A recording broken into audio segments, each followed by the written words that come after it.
அண்மை செய்தி. ஜனநாயகன் படத்தின் தணிக்கை சான்று தொடர்பான வழக்கை வாபஸ் பெற பதிவாளருக்கு பட தயாரிப்பு நிறுவனம் கடிதம் அளித்திருக்கிறது. தற்பொழுது கிடைத்த அண்மை செய்தியாக நாம் பார்த்து கொண்டிருக்கிறோம். தணிக்கை சான்று கோரி மறு ஆய்வு குழுவை அணுகியுள்ளதால் பட தயாரிப்பு நிறுவனம் தற்பொழுது ஜனநாயகன் பட வழக்கை வாபஸ் பெற கடிதம் அனுப்பியிருக்கிறது. தற்பொழுது கிடைத்த அண்மை செய்தியாக நாம் பார்த்து கொண்டிருக்கிறோம்.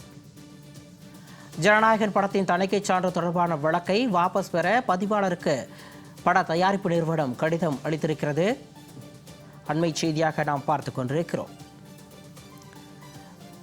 ஜனவரி 9ஆம் தேதி திரைக்கு வருவதாக இருந்த ஜனநாயகன் திரைப்படம் தணிக்கை சான்றிதழ் வழங்கப்படாத நிலையில் படம் ரிலீஸ் ஆவதில் காலதாமதம் ஏற்பட்டு நீதிமன்றத்தில் வழக்கும் நடைபெற்று வந்த நிலையில் தற்பொழுது படத்தை மறு ஆய்வுக்கு அனுப்ப பட தயாரிப்பு நிறுவனம் முடிவு செய்திருந்தது. அதன் அடிப்படையில் தற்பொழுது வழக்கை வாபஸ் பெற உயர்நீதிமன்ற பதிவாளருக்கு பட தயாரிப்பு நிறுவனம் கடிதம் அனுப்பியிருப்பதாக அண்மை தகவல் கிடைக்கப்பட்டிருக்கிறது. உயர்நீதிமன்றத்தில் உள்ள வழக்கை வாபஸ் வாங்க பதிவாளருக்கு ஜனநாயகன் படத்தின் தயாரிப்பு நிறுவனம் கடிதம் அனுப்பியிருக்கிறது. தற்பொழுது கிடைத்த அண்மை செய்தியாக நாம் பார்த்து கொண்டிருக்கிறோம். இது தொடர்பான விரிவான விவரங்களோடு களத்திலிருந்து இணைகிறார் எமது செய்தியாளர் சுந்தரம். வணக்கம் சுந்தரம். தற்பொழுது ஜனநாயகன் பட வழக்கை வாபஸ் பெற பட தயாரிப்பு நிறுவனம் கடிதம் அனுப்பியிருப்பதாக தகவல் கிடைக்கப்பட்டிருக்கிறது. தொடர்பான விரிவான விவரம். அதாவது ஏற்கனவே கடந்த 9ஆம் தேதி, அதாவது பொங்கல் திருநாளை முன்னிட்டு விஜய் நடித்திருக்கக்கூடிய அந்த ஜனநாயகன் படம் வெளியிடுவதற்கு திட்டமிடப்பட்டிருந்தது. ஆனால் அந்த ஜனநாயகன் படத்திற்கு சான்றிதழ் வழங்க, அதாவது சென்சார் போர்டு சான்றிதழ் வழங்கவில்லை என அப்போது அந்த வழக்கு அது தொடர்பாக சென்னை உயர்நீதிமன்றத்தை அந்த படத்தோட தயாரிப்பு நிறுவனம் அணுகியது. அதற்கு பிறகு அங்கு ஒரு தனி நீதிபதி உத்தரவை பிறப்பித்தார். உடனடியாக அந்த ஜனநாயக படத்துக்கு சான்றிதழ் வழங்க வேண்டும் என்ற சென்சார் போர்டுக்கு ஒரு உத்தரவை பிறப்பித்திருந்தது. இந்த உத்தரவை எதிர்த்து சென்னை உயர்நீதிமன்றத்தில் மேல்முறை, அதாவது தலைமை நீதிபதி அடங்கிய அமர்வில் சென்சார் போர்டு தரப்பில் உயர்நீதிமன்றத்தில் உத்தரவு, அதாவது மேல்முறையீட்டு மனு தாக்கல் செய்யப்பட்டிருந்தது. அந்த மனுவில் தலைமை நீதிபதி அடங்கிய அமர்வானது விசாரணை நடத்தி இறுதி விசாரணையில் ஒரு உத்தரவை பிறப்பித்தது.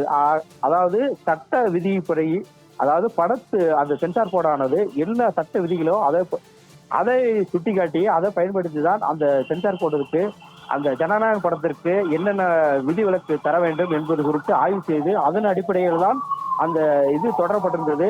எல்லாமே தெளிவாக விளக்கினர். ஆனால் அப்போது ஜனநாயக படத்திலே பல்வேறு காட்சிகள் முரண்பாடாக இருக்குது. அதே போல அங்கு தீவிரவாதத்தை தூண்டும் விதமாகவும் பல்வேறு, அதாவது நம்ம பாதுகாப்பு தரக்கூடிய அந்த பாதுகாப்பு படை தொடர்பாகவும் பல்வேறு விவாதங்கள் அமைக்கக்கூடிய அளவுக்கு அந்த காட்சிகள் இடம்பெற்றதால் அந்த படத்தை மறு ஆய்வுக்கு நாங்கள் செய்யப்பட்டிருந்தது தொடர்பாக எல்லாம் ஒரு உத்தரவு, விரிவான உத்தரவை சென்னை உயர்நீதிமன்ற தலைமை நீதி அமர்வு கொடுத்திருந்தார். அதன் பிறகு இந்த படம் தொடர்பாக மீண்டும் தனி நீதிபதியே அது விசாரிக்கலாம் என்றும் அவர் தெளிவான உத்தரவை பிறப்பித்திருந்தார். இந்த நிலையில் இந்த படம் தொடர்பான வழக்குகள் இந்த நிலையில் போய்கொண்டிருந்த போதுதான் மீண்டும் இந்த ஜனநாயக படம் தொடர்பாக அந்த பட தயாரிப்பு நிறுவனமானது ஒரு மறு ஆய்வு குழுவுக்கு ஒரு கடிதத்தை அனுப்பியிருக்கிறார்கள். அதில் அந்த இது தொடர்பாக சென்னை உயர்நீதிமன்றத்தில் நாங்கள் ஒரு தொடர்ந்த வழக்கை வாபஸ் பெறப்போவதாக அந்த கடிதத்தில் அனுப்பி வைக்கப்பட்டிருக்கிறது. அதாவது தாங்கள் சாய்க்கப்பட்டிருந்த அந்த தாக்கல் செய்த வழக்கை வாபஸ் பெறுவதற்கு நீதிபதி, தலைமை நீதிபதி அமர்வு உத்தரவு பிறப்பித்திருந்தனர். அதே போல மீண்டும் தனி நீதிபதி அந்த வழக்கை விசாரிப்பு என்று தலைமை நீதிபதி அமர்வு உத்தரவு பிறப்பித்ததன் அடிப்படையில் அந்த தனி நீதிபதி, உயர்நீதிமன்ற தனி நீதிபதி பி.டி. ஆகாஷ் முன்பாக தாங்கள் தாக்கல் செய்த வழக்கை வாபஸ் பெறுகிறோம் என்று அந்த நிறுவனம் சார்பாக ஒரு கடிதத்தை அனுப்பியிருக்கிறார்கள்.